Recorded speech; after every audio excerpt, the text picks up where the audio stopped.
एक बार फिर से महाकुंभ को लेकर जहां लगातार इस पूरे मामले पर सियासत हो रही है। सपा सांसद अफजाल अंसारी का एक बहुत बड़ा बयान सामने आ गया जो कि विवादित है। जहां महाकुंभ पर अफजाल अंसारी का विवादित बयान, कुंभ के बजट पर अब अफजाल अंसारी ने सवाल उठाए हैं। ठेकेदारों की कमाई का जरिया बनाया है, अंसारी की तरफ से ये कहा गया। साथ ही अंसारी ने कहा कि 10 पैसे का काम जो 10 पैसे में हो जाता था वो महाकुंभ में इस तरह से लूट मचाई हुई है कि वो 10,000 का खर्च आ रहा है।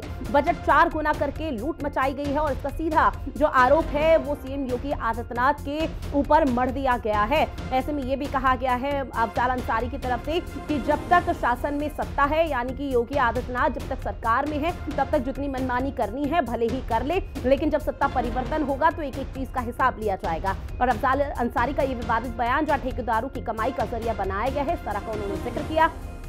10 पैसे का काम 10,000 खर्च किए जा रहे हैं। महाकुंभ का आयोजन है। 12 साल के बाद, हर 6 साल के बाद कुंभ और फिर 12 साल के बाद महाकुंभ। तमाम देश भर के, दुनिया के दूसरे कोनों से भी लोग आ रहे हैं वहां स्नान करने के लिए। संत आए हुए हैं, महात्मा आए हुए हैं, महंत आए हुए हैं, बड़े बड़े ऋषि मुनि आए हुए हैं और बड़े बड़े अखाड़े आए हुए हैं। तो यह एक बहुत ही सम्मानित और धार्मिक आयोजन है। इसमें इससे पहले भी जो सरकारें रही हैं वो उसकी व्यवस्था और इंतजाम करती रही हैं। इस पे कोई टिप्पणी मुनासिब नहीं है। इतना जरूर सवाल उठ रहा है कि बजट जो 4 गुना बढ़ाया गया है, तो बजट का कहीं इस्तेमाल भी हो रहा है या लूट हो रही है। महाकुंभ का आयोजन है। 12 साल के बाद, हर 6 साल के बाद कुंभ और फिर 12। विक्रम मेरे सहयोगी और सौरभ मेरे सहयोगी हमारे साथ लगातार लाइव बने हुए हैं। लखनऊ का सबसे पहले रुख करते हुए विक्रम, आपका रुख करते हुए, एक तरफ श्रद्धालु में खासा उत्साह है महाकुंभ के आगाज को लेकर, तो वहीं महाकुंभ का महाबजट खर्च पर सवाल उठ रहा है, इसके पीछे की वजह? देखिए, बिल्कुल साफ तौर पर है, एक बड़ा प्रोग्राम हो रहा है, एक बड़ा पूरी आयोजन महाकुंभ का किया जा रहा है, तो ऐसे में विपक्ष के द्वारा सवाल उठाया जाना लाजमी है और विपक्ष कहीं ना कहीं इन्हीं चीज़ों को लेकर बड़े स्तर पर मुद्दा बनाए जाने का प्रयास कर रही है। देखिए, साफ तौर पर है कि अभी अयोध्या में चुनाव है, मिल्कीपुर में उपचुनाव है और उसको लेकर पूरी तरीके से सरकार को घेरने का काम बीजेपी को घेरने का काम पूरी तरीके से विपक्ष अपने स्तर से करेगा और महाकुंभ को एक बड़ा मुद्दा बनाए जाने का काम जरूर पूरी तरीके से विपक्ष के द्वारा किया जाएगा और वही चीजें साफ तौर पर अब देखने को मिल रही है। सरकार जहां महाकुंभ को लेकर अपने कामों को बड़े स्तर पर गिनाने का काम कर रही है, सनातन धर्म के कार्यों को बड़े स्तर पर गिनाने का काम कर रही है, तो साफ तौर पर है अपने वोट बैंक को पूरी तरीके से पोलराइज करने के लिए भी विपक्ष भी महाकुंभ के ऊपर सवाल उठाएगा और वही पूरा परिदृश्य जो अंसारी के बयान में देखने को मिल रहा है। जी, निश्चित तौर पर। और अफजाल अंसारी का हालांकि कोई पहली दफा बयान नहीं आया, इससे पहले भी कई तरह के ऐसे विवादित बयान सामने आ चुके हैं। सौरभ, आपका रुख करते हुए, चूंकि देखिए आप लगातार कई श्रद्धालुओं से बातचीत कर रहे थे, तो उस दौरान साफ देखने को मिल रहा था कि कितना उत्साह महाकुंभ के आगाज होने के दौरान उनके चेहरों पर देखने को मिल रहा है। लेकिन दूसरी तरफ जो सियासत इस पूरे मामले पर हो रही है, जरा लोगों से बातचीत करने की भी कोशिश कीजिएगा, क्या उसका इंपैक्ट उन पर पड़ रहा है? बिल्कुल, देखिए ऋतु, सबसे पहले तो बताएंगे कि अभी कुछ दिन पहले जिस तरह से सपा राष्ट्रीय अध्यक्ष अखिलेश कुमार यादव का भी ये बयान आया था कि महाकुंभ में कोई भी तैयारियां नहीं हुई और उसी तरह से सपा सांसद, गाजीपुर से सपा सांसद अफजल अंसारी का भी ये बयान आ रहा है कि यहाँ पर जो काम हो रहे हैं, जो काम 1000 रुपए में होते हैं वो 1000 करोड़ में हो रहे हैं। लेकिन हमने जब श्रद्धालुओं से बात किया तो इस बार वो योगी सरकार की सुविधा से काफी खुश नजर आए। और यहाँ अगर महाकुंभ क्षेत्र की हम बात करें तो महाकुंभ क्षेत्र में हर तरह की सुविधाएं श्रद्धालुओं को देने की कोशिश की जा रही है। चाहे वो केंद्रीय चिकित्सालय की हम बात कर लें, चाहे वो पुलिस के द्वारा हम उनसे ट्रेनिंग की बात कर लें, तो कुल मिला के यहाँ पर जिस तरह से जो बयानबाजी विपक्ष कर रहा है वो कहीं ना कहीं उसमें साफ झलक रहा है कि उसके फ्रस्ट्रेशन जो है वो साफ साफ दिख रहा है। क्योंकि देखिए, आज पौष पूर्णिमा का आज पहला पर्व है और हमने अभी तक जितने भी श्रद्धालुओं से बात किया, किसी श्रद्धालु के मुंह से हमें ये नहीं सुना कि ये व्यवस्था यहाँ पर अव्यवस्थित है। जितने भी श्रद्धालु यहाँ से गुजरे हैं उन्होंने योगी सरकार की तारीफ करते हुए ये कहा है कि इस बार का महाकुंभ काफी खास महाकुंभ होने वाला है और ये हर लिहाज से, क्योंकि दिव्य भव्य के साथ साथ इस बार डिजिटल महाकुंभ पर भी जोर दिया जा रहा है। तो कुल मिलाकर अगर विपक्ष की बात करें तो विपक्ष लगातार जो है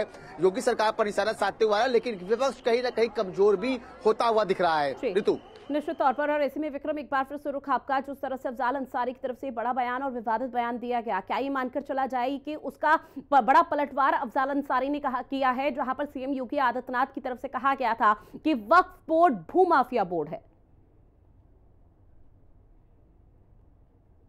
देखिए, बिल्कुल साफ तौर पर देखिए, अगर जिस तरीके से अभी हम चर्चा भी कर रहे थे और हमारे सहयोगी सौरभ भी बता रहे थे, देखिए महाकुंभ के ऊपर जिस तरीके से अफजाल अंसारी के द्वारा आवाज उठाई जा रही है, जो बयान दिए जा रहे हैं, वो साफ तौर पर जाहिर करता है कि विपक्ष अपना एक मुद्दा तैयार करना चाहता है और उस मुद्दे के आधार पर ही काम हो रहा है। देखिए, अभी तक की सुबह तक की जो जानकारी आई है, 9:30 बजे तक की 60 लाख लोगों ने स्नान कर लिए हैं और इतने पहले ही दिन इतने लोगों का वहां पर पहुंचना ये साफ तौर पर जाहिर करता है कि सरकार की व्यवस्थाएं पूरी तरीके से चाक चौबंद हैं। मुख्यमंत्री योगी आदित्यनाथ ने जिस तरीके से दिव्य और भव्य कुंभ आयोजित किए जाने का वादा पूरे विश्व से किया था, उसी के आधार पर पूरी तरीके से महाकुंभ का आयोजन हो रहा है और 9:30 बजे तक की 60 लाख लोगों का स्नान कर लेना ये साफ तौर पर जाहिर करता है कि सरकार की व्यवस्थाओं पर लोगों का पूरी तरीके से भरोसा है और सरकार भी पूरी तरीके से हर चीज को मॉनिटर कर रही है।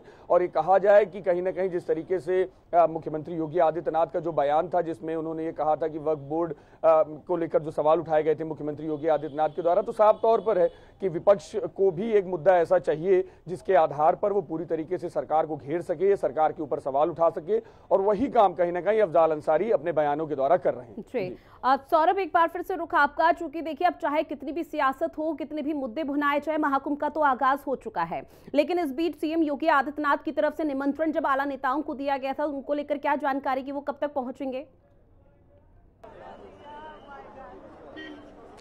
देखिए, अगर हम बात करें मुख्यमंत्री योगी आदित्यनाथ की प्रयागराज दौरे की, तो वो जहां तक हमारे पास सूत्रों के हवाले से हमारे पास जो खबर आ रही है, शायद वो 16 जनवरी के बाद प्रयागराज का एक बार दौरा फिर से कर सकते हैं और साथ ही साथ वो संगम में स्नान भी करने के लिए उतरेंगे। तो कुल मिला के अभी जो सूत्रों के हमारे पास जो खबर आ रही है, क्योंकि मुख्यमंत्री योगी आदित्यनाथ लगातार इस महाकुंभ को मॉनिटरिंग कर रहे हैं और दिसंबर के महीने में वो करीब 5 बार उन्होंने प्रयागराज का दौरा किया और जनवरी में उन्होंने 2 बार दौरा किया। और इसी के साथ अधिकारियों को सख्त निर्देश उन्होंने बोला कि पौष पूर्णिमा पर्व के पहले जो भी तैयारियां बाकी हो पूरी कर ली जाए। लेकिन आज अभी तक 60 लाख से ज्यादा लोग नहा चुके हैं और शाम तक करीब करोड़ों लोगों के नहाने का अनुमान बताया जा रहा है। तो इससे आप व्यवस्था ऋतु देख सकती है कि व्यवस्था किस तरह से चौक चाबंद की जा रही है। और हमने जितने भी श्रद्धालुओं से बात किया तो किसी ने ये नहीं कहा कि ये व्यवस्था खराब है।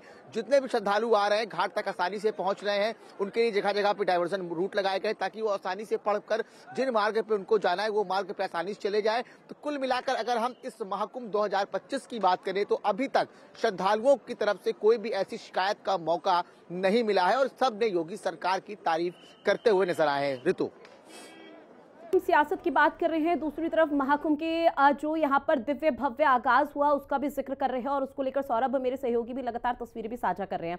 लेकिन विक्रम, जिस तरह से इस पूरे मामले को लेकर सियासत हो रही है और महाकुंभ सनातन का सबसे बड़ा पर्व, जिसको लेकर तकरीबन लंबे समय से इसका इंतजार किया जा रहा था कि कब शुभ संयोग बनेगा, कब महाकुंभ का आगाज होगा, साधु संत साध्वी वो मौके पर पहुंचे हुए हैं। अब ऐसे में क्या ये मानकर चला जाए कि जो वोट बैंक की राजनीति महाकुंभ को लेकर हो रही है, ये अभी फिलहाल थमने वाली नहीं है? देखिए, बिल्कुल अभी तो हाल फिलहाल नहीं थमेगी, क्योंकि साफ तौर पर है कि प्रयागराज में जो कुंभ हो रहा है उसका असर मिल्कीपुर के चुनाव में जरूर पड़ेगा। 26 फरवरी तक की चुनाव महाकुंभ है और 8 फरवरी तक की चुनाव के जो रिजल्ट है वो सामने आ जाएंगे। तो साफ तौर पर है कि जितने भी प्रचार होंगे, जितनी भी कैंपेनिंग की जाएगी विपक्ष के द्वारा हो चाहे सरकार के द्वारा हो, सरकार अपनी बड़े स्तर पर उपलब्धि को गिनाए जाने का काम पूरी तरीके से महाकुंभ के लिए करेगी। वहीं साफ तौर पर अगर कहा जाए तो विपक्ष महाकुंभ पर घेरने का काम करेगा। तो ऐसे में हाल फिलहाल अगर उत्तर प्रदेश में उपचुनाव होना है, वो भी मिल्कीपुर सीट पर होना है, जिस पे पूरा फोकस चाहे सरकार का हो और चाहे विपक्ष का हो, पूरी तरीके से इस पर फोकस है कि एक बड़ा संदेश 2027 के लिए जाएगा और उसी चीज को लेकर पूरी तरीके से सभी पार्टियां अपनी तैयारी कर रही हैं। तो हाल फिलहाल अभी इस मुद्दे पर तो राजनीति कम होती हुई नहीं दिखाई देगी। ठीक है, आने वाले समय में किस तरह से सियासत और तस्वीरें सामने आने वाली है, देखना बेहद महत्वपूर्ण रहने वाला है। बहरहाल आप दोनों ने जानकारी साझा की और सौरभ तस्वीरें साझा की, उसके लिए बहुत शुक्रिया आप दोनों।